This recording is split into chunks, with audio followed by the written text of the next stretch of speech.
अंतिम संस्कार हुआ। कौन सा संस्कार? अंतिम संस्कार जानते हैं आप लोग? अंतिम संस्कार का मतलब होता है, देखिए मेरी बात को अगर समझोगे तो समझ में आएगी, अन्यथा अगर नहीं समझ पाओगे तो बात का रिएक्शन बहुत बुरा होता है। अंतिम संस्कार कहते हैं जिसके बाद कोई संस्कार रह नहीं जाता है, उसको अंतिम संस्कार कहते हैं।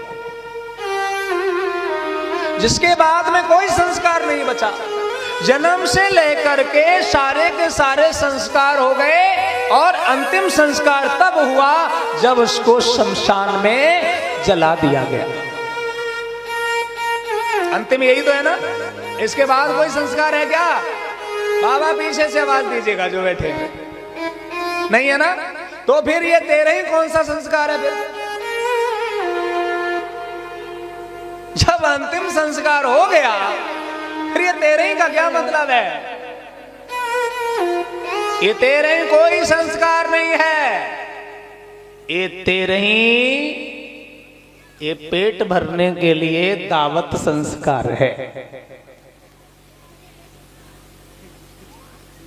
ये पाखंड संस्कार है, अंधविश्वास संस्कार है। यहां तो इतना बड़ा पाखंड है, कोई पैदा हो तब भी दावत होती है, मर जाए तो भी दावत होती है। अब मर जाता है तो काहे की खुशी में दावत होती है, ये आज तक समझ में नहीं आ रहा। किसी के मर जाने पर हमें कभी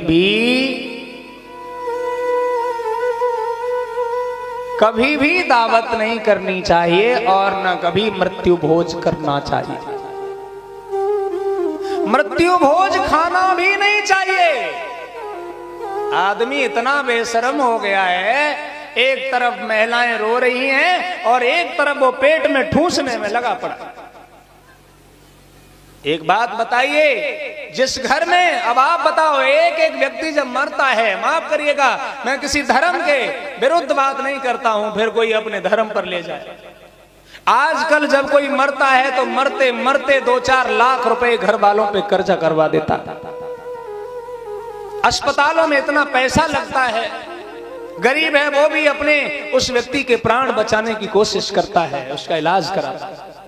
और अस्पताल में कई बार तो आदमी 2 दिन पहले मर जाए और वे 3 दिन बाद बताएं, 2 दिन बाद बताएं, तब तक 4 लाख रुपया और बिल बनाए थे। अस्पतालों की ऐसी हालत हो गई है। अब आप सोचिए, जिस आदमी पर इलाज कराते कराते इतना कर्जा हो गया,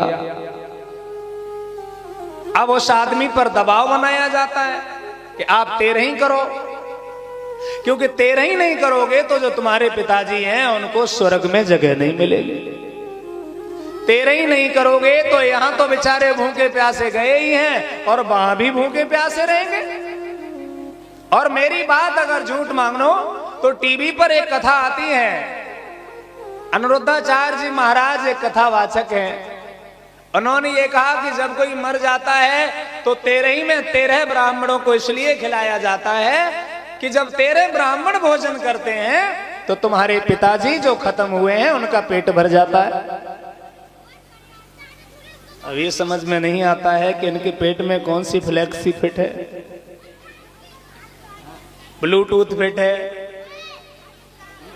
जो इनके पेट में जाता है और वहां पहुंच जाता है। माफ करिए, मैं उनकी बात का जवाब दे रहा हूं, फिर आप समझो मैं अपनी तरफ से कह रहा हूं, मैं नहीं कह रहा हूं। ये अनिरुद्धाचार्य महाराज ने कहा है, इंटरनेट पे वीडियो भी पड़ा है, देखना चाहो तो देख लेना।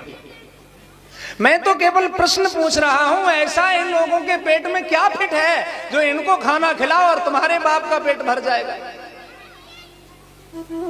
लेकिन सबसे बड़े ताज्जुब की बात यह है कि कोई ब्राह्मण अगर खेत में काम करता हो या उनके पिता खेत में काम करते हो तो ये कभी नहीं होता कि घर में लड़का खाना खा ले और पिताजी को खेत में पेट बच जाए। केवल तुम्हारे घर में खाने से तुम्हारे बाप दादाओं का पेट भर जाता है।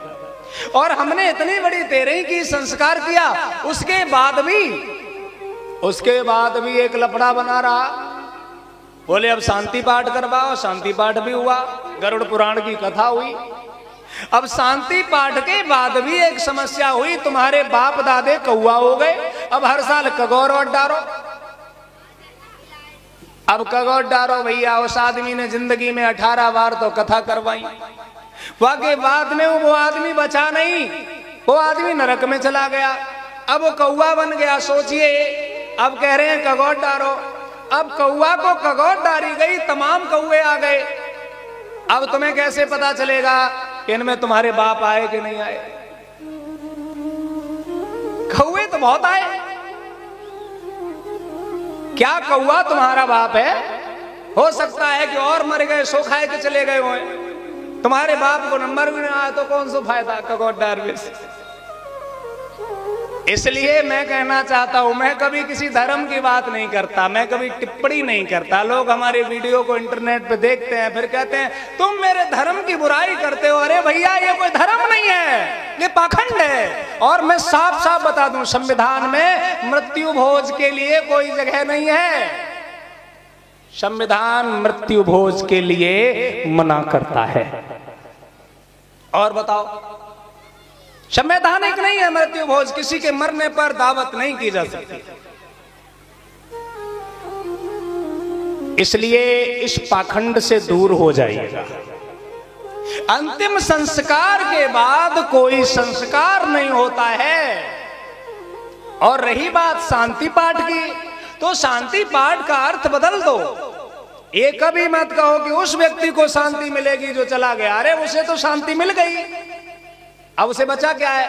जिसे कैंसर था, आग लगा दी गई, कैंसर खत्म हो गया। जिसे टीबी थी, वो खत्म हो गई। अब रह क्या गया है जिसे शांत करोगे? आप सोचिए जरा। शांति पाठ का मतलब होता है परिवार वालों को बैठ करके सांत्वना दिलाओ। उनके बच्चों से कहो कि बेटा, अब वो तो चले गए, तुम अपनी जिंदगी को आराम से जियो, क्योंकि उनके अलावा इस दुनिया में पता नहीं कितने लोग चले गए। तमाम लोग आए और चले गए।